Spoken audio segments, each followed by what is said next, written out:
तो दोस्तों, स्वागत है आपका यूके इंस्पायर्ड चैनल कहानियों की दुनिया में। आज की कहानी है बुद्धि का घड़ा।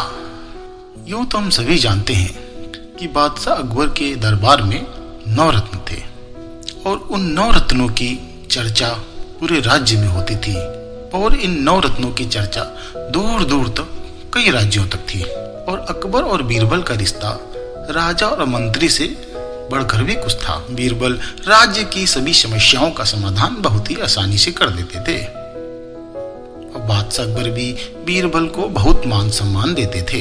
हालांकि अकबर कभी कभी किसी बात से बीरबल से असहमति जताते थे, लेकिन बीरबल किसी ना किसी तरीके से अपनी बात को सिद्ध करके ही दम लेते थे।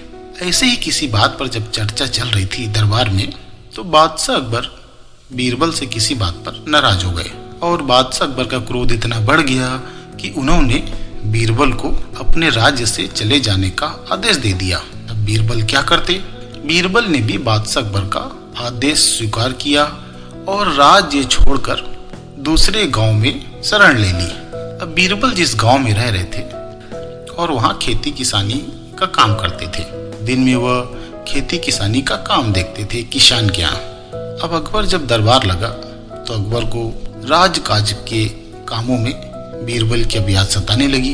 ऐसी कई परेशानियां राज्य में आने लगी जिसका हल बीरबल होते तो आसानी से दे देते थे। अब यह बात अकबर को बहुत धीरे धीरे खलने लगी और इसी बीच उनके सामने एक और समस्या आ गई कि फारस के राजा ने अपने दूत के द्वारा एक चिट्ठी भिजवाई। बादशाह अकबर की सल्तनत की खूब तारीफ की और उस चिट्ठी में लिखा था कि महान सम्राट अकबर को हमारा सलाम। हम जानते हैं कि आपके दरबार में 9 रत्न हैं जो काफी बुद्धिमान और चतुर हैं। हम उनकी परीक्षा के लिए एक मुहरा भेज रहे हैं। यदि हमें बुद्धि से भरा हुआ घड़ा महाराज अकबर भिजवा दें तो हम उनके 9 रत्नों को सलाम करेंगे। हम मान जाएंगे कि बादशाह अकबर के 9 रत्नों से बुद्धिमान इस दुनिया में कोई नहीं है।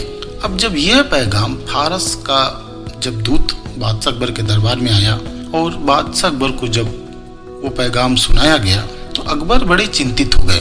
हालांकि फारस के राजा ने बादशाह अकबर को इसके लिए 1 महीने का समय भी दिया था। अब अकबर ने दूत को कहा कि तुम हमारे यहाँ 1 महीने के लिए मेहमान हो, आप जाइए और राजमहल में ठहरिए।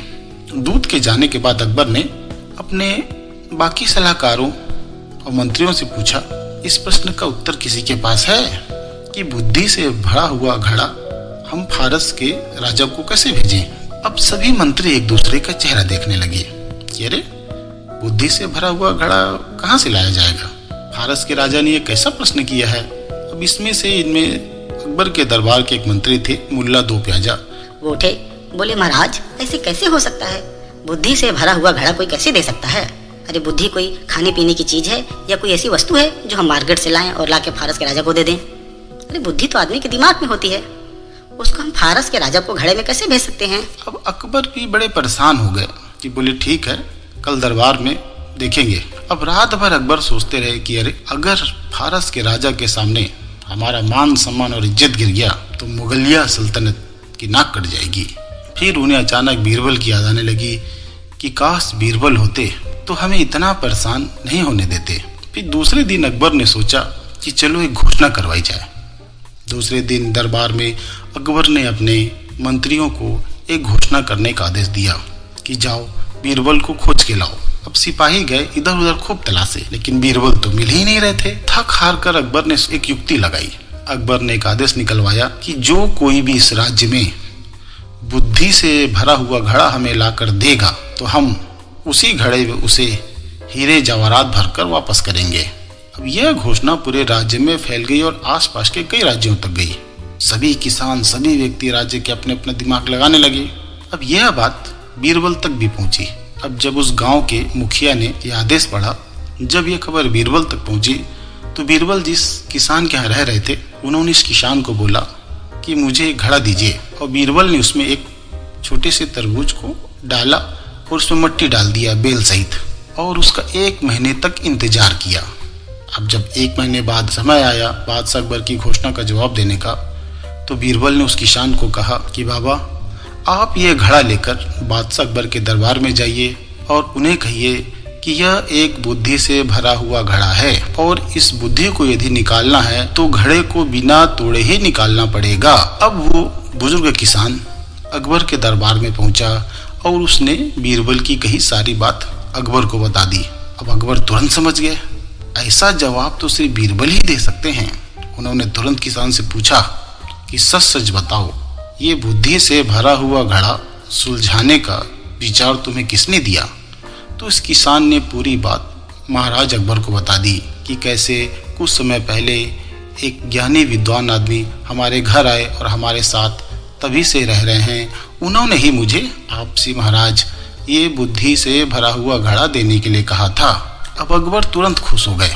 अकबर ने तुरंत सिपाहियों को बोला, जाइए इनके साथ और उस ज्ञानी आदमी को लेके आइए, वो जरूर बीरबल ही होंगे। सैनिक गए, बीरबल को दरबार में लेके आए। अकबर तुरंत उनसे गले मिले और बोले, बीरबल अच्छा हुआ तुम आ गए, हम बहुत समस्या में फंसे हुए हैं कि फारस के राजा ने बुद्धि से भरा हुआ घड़ा मंगवाया है। तुमने इस घड़े में क्या रखा है जो हम फारस के राजा को भिजवा सकें? तो बीरबल ने कहा, महाराज आप खुद ही देख लीजिए कि इसमें क्या है। अकबर ने देखा, चौंक गए, बोले, अरे वाह बीरबल, फारस के राजा के प्रश्न का अद्भुत जवाब है। अकबर ने उस घड़े को लाल कपड़े से लपेट करके उस दूत को दे दिया। तब बीरबल ने उस दूत को कहा कि जाइए अपने राजा से कहिए कि इस घड़े में बुद्धि भरी हुई है और इसे बिना तोड़े ही निकालेंगे तो ही बुद्धि बाहर आएगी।